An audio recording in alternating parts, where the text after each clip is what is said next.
I don't think we ever realised the enormity of what we were going to create. You created something that has created memories for people for the last 10 years.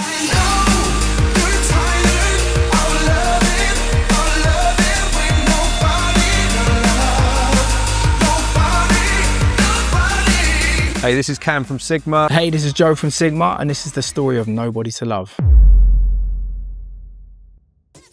Originally, Sigma was formed prior to me actually being even in the picture. Cam and a guy called Ben, who Cam was at uni with in Leeds, they were just making tunes and DJing a little bit. And I was doing a completely separate thing as a hip hop DJ actually. Cam was promoting a night. We bumped into each other through the uni scene and we started talking, and I think we were both on the same page in terms of music, taste, where we're headed. So we started making tunes together back in 2004. It wasn't till a few years after that we properly started playing shows together. The first show that we did was in Portugal, which was random because it's like an international show. But Cam was working at a DJ agency and he had a lot of access to some of the promoters who were international. We were probably very unprepared, playing at like 6 in the morning or something to probably about 200 people completely off their nuts in Porto. When we did hook up with Fresh, he was at the time living on a riverboat, which was pretty mental because Fresh is just bonkers. Like, and some of the things he does, he's like, he bought this lovely riverboat, he converted the whole thing, and the studio was in the riverboat. So we ended up getting in there and writing this track called Cylon, which is this really aggressive, like Amen, like do like mentasms, all sorts. And I looked at the clock and it was like 6 a.m. and I looked up and there was like 4 ducks just kind of going across the water, and I was like, this is quite a bizarre situation that I'm sitting here with one of my idols in drum and bass who I've listened to his music for many, many years, and 4 ducks have gone past the window and we're writing a banger. So I was like, that's quite a good experience. Post doing the track with Fresh, we were kind of in limbo a little bit. We'd spoken to quite a few of the drum and bass labels. There wasn't a ton of interest from what we were doing, so we decided we were just going to do stuff ourselves. People didn't massively want to sign us. The deals that we were being presented weren't really something we were interested in. We kind of wanted to be a little bit like a floating act that kind of did release music on different labels. I think a lot of the labels that we were talking to wanted exclusivity, so we kind of didn't do that. I remember getting my tax return turned back, and I think we'd made like something like 12 grand. I remember calling Joe up and I was like, yeah, God, we're gonna have to sort this out. What you doing in the club on a Thursday? She said she only here for a girl birthday. They order champagne but still look thirsty. Rock forever 21 but just turned 30. We were just doing some bootlegs to be able to play in our sets, and Nobody to Love was one of them. I can't remember why I heard the Kanye tune, but obviously there's a section in it which it's like this gospel section, which is beautiful. But then the rest of it is just bonkers. And I said to Joe, there's this section in this tune I think could be quite good as like a sort of high contrasty sounding drum and bass tune. I remember like we did a version of the tune, I threw some drums that Joe had smashed together and sent a really rough version over to him. Cam came up with the initial idea of like working on the track. He presented it to me with the samples in it. I went through and like replayed everything. We were trying to get the vocal right. It was literally like a conveyor belt of like 15 different vocalists coming through. We had various different versions of the vocal, and then we ended up trying, there's this guy in England, it sounded bang on, and it happened to be Daniel Pierce, who we ended up touring the world with, really, and we were really happy with that result.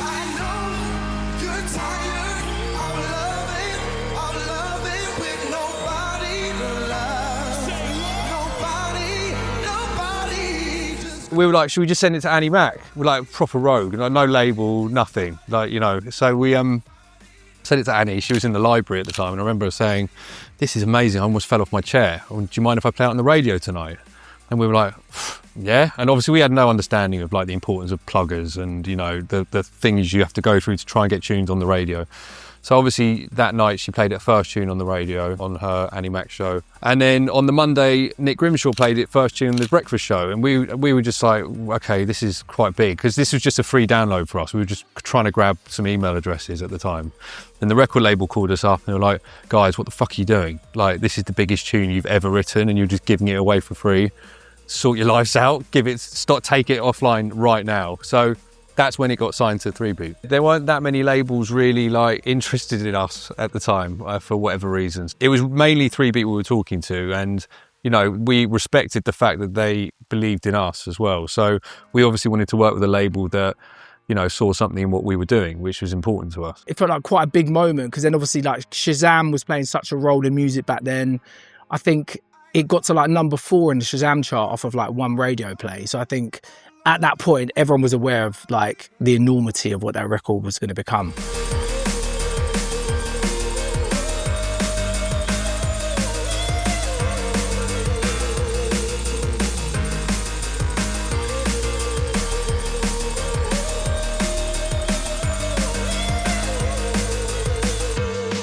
The number one, what that meant to me at the time was kind of like, it was what you've always dreamed of, but more. I think we headlined Ministry of Sound. And the morning after the show, me and Cam got together outside a cafe in Islington. And like everywhere you went, it was coming out of cars. It was just, the tune was just everywhere. I don't think we ever realised the enormity of what we were going to create. The tune came out and we were kind of like, is this gonna go all the way to number 1? And it did. And then obviously you then have to do the radio station visits. And I remember we walked into Capitol and we walked into the room and it was between us and the Vamps. And the Vamps were in the room and they were like, you know, these young kids full of just like, yeah, they're so excitable. So this whole studio is just filled with this energy. And we just sat there and then, you know, they did the countdown. And then it came to the number 1. It was like, and the number 1 is Sigma. And it was just like, and I was just sat there and I kind of was like, I didn't really know what to say. Well, it was a great moment. Pretty much the next day, we were invited to the Brit Awards. I think at this period as well, it was worth noting there is a certain amount of imposter syndrome that's going on. And I remember sitting there and we had this interview, and this interview was like kind of like talking to us. And mid-interview, Stormzy comes on the red carpet, and like, oh, Stormzy, like that. And we all just stood there, just like midway through, sort of literally talking, and we're like, I guess we should just go then. So we just carried on walking, and like that was a bit of a weird moment.